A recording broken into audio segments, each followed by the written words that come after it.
সাহরি খাইতে উঠছেন কি জন্য? রোজা রাখার জন্য। রমজান রোজা রাখার উদ্দেশ্যে সাহরি খাইতে উঠছেন, বাস এটাই নিয়ত। নিয়ত মানে মনের উদ্দেশ্য। নিয়ত মানে কি? মনের উদ্দেশ্য। অতএব সে উদ্দেশ্য আছে, তাতে নিয়ত হয়ে গেছে।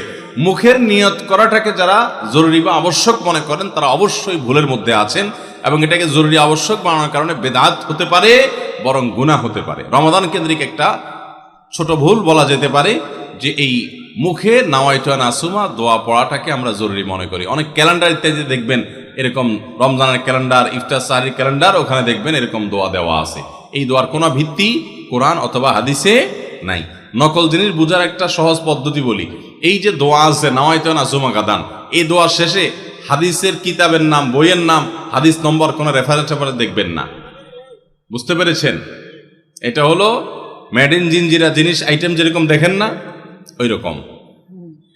তো এই জন্য এটাকে একটা আমরা ছোট ভুল বলতে পারি রমাদান কেন্দ্রিক, যে আমরা মুখে নিয়ত করাকে অনেক আবশ্যক